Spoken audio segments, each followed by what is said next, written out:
Well, the term flipped learning is relatively new, but the concept that flipped learning captures is not. Very often the narrative around flipped learning is such that you could actually replace the term flipped learning and insert good teaching. So many of the techniques, many of the approaches, materials, teaching tricks, if you like, that apply to flipped learning would equally apply to any form of good teaching, indeed many forms of excellent teaching. This concept of enabling the students to come to real-time sessions with peers and tutors, having prepared some of the content of those sessions in advance, through readings, through videos, through tasks associated with those readings and those videos.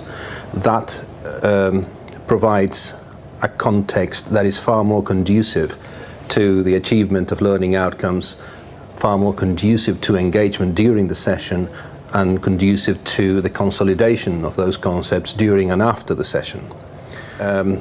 Flipped learning is not per se an innovation.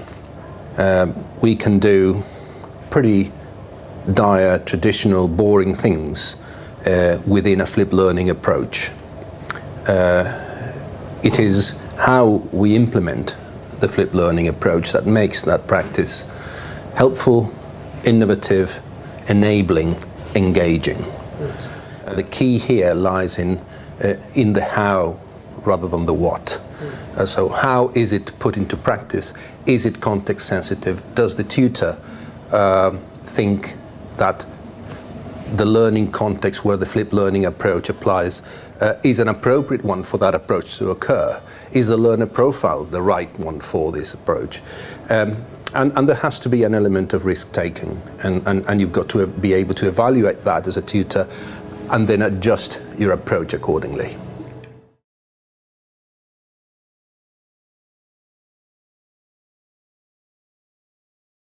Let's put it this way, there are many things that would not be possible without the appropriate use of technology in a flipped learning approach, or indeed in any other approach. So technology is an enabler. Technology makes things possible that are otherwise not possible. So how does technology help or hinder the application of a flipped learning approach? I think a good way to approach this is would everything that we do within a flipped learning approach today have been possible 20 years ago, 30 years ago? And the likely answer is no. Technology is an enabler, and as such it makes things possible that perhaps with the resources and technologies available a long time ago would not have been possible. This does not, I insist, apply to resources only. Critically, it applies to what learners do with those resources to achieve learning outcomes. Take the example of read that chapter, watch that video, do that quiz, go to that book, access that e-book, and so forth. That's a heavily resource-based approach, and the technology does enable this.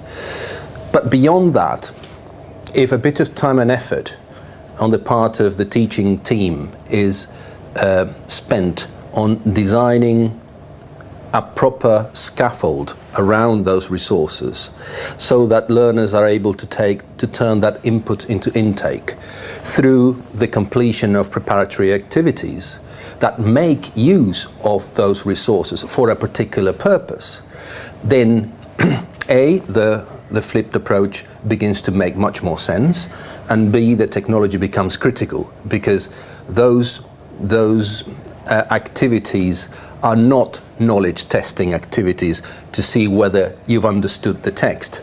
These are knowledge generating activities that enable the students to put to add their input into a plenary, whether it's a discussion forum, a wiki or a blog or any similar device, and that itself, that knowledge generated by the students, becomes the material that the tutor uses in the following seminar.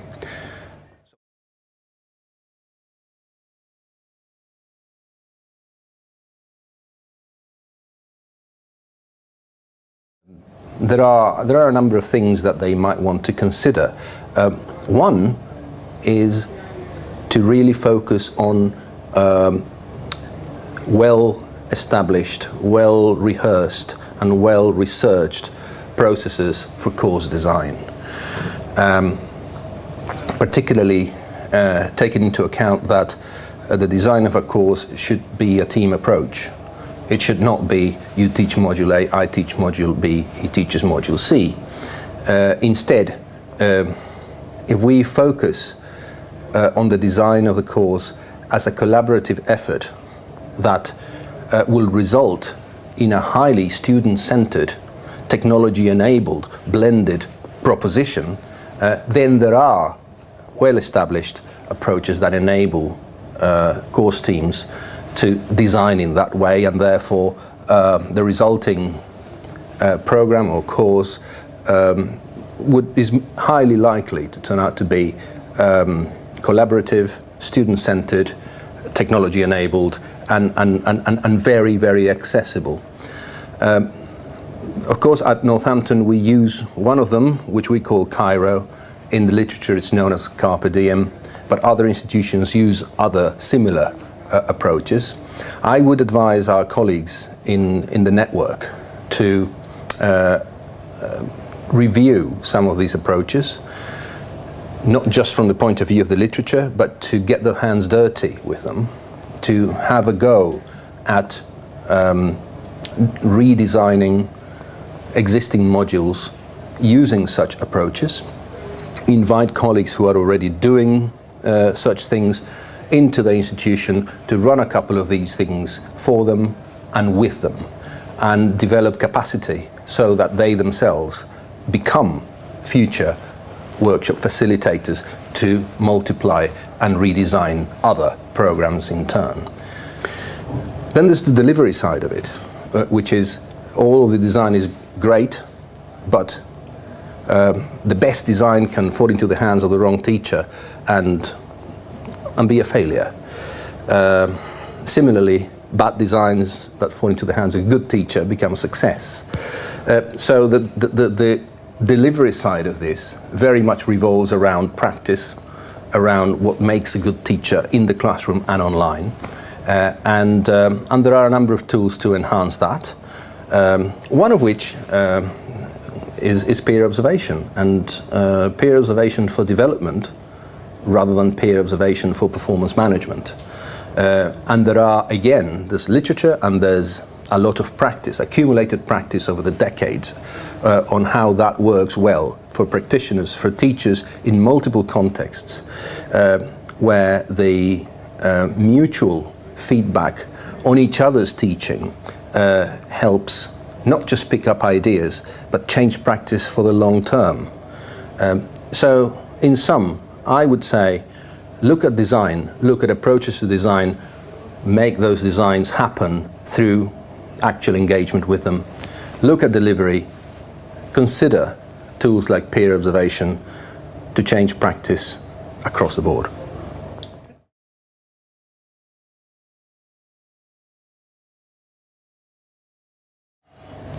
The critical benefits for students who engage in an approach like the flipped classroom, in my view, revolve around student autonomy. Learning where to look, having the initiative to approach subjects, materials, resources without being prompted to, rather than wait for the lecturer to deliver, between quotes, in a lecture theatre. I see the benefits of this approach and other similar approaches in terms of learner autonomy, learner independence, critical thinking, and the ability to make informed judgments on how resources and activities align with learning outcomes and assessment. Students tend to be self-critical as well as critical of our practice as tutors, and that is a good thing. I should add that such development does not happen after you've done the flipped classroom on a module of 12 weeks. It happens over time. It takes time to bed in. Very often our learners are slightly too critical of these things on the basis of the first or second experience of a flipped approach, of a highly student-centered approach. But as time passes and they experience that over a number of modules, they begin to see the value, again, in terms of their own autonomy, their own time management, their own realization that in order to be a productive member of a group, you've got to be prepared to generate knowledge yourself rather than wait for that knowledge to be disseminated by a tutor. These are the benefits that these approaches have, and I invite colleagues to explore them.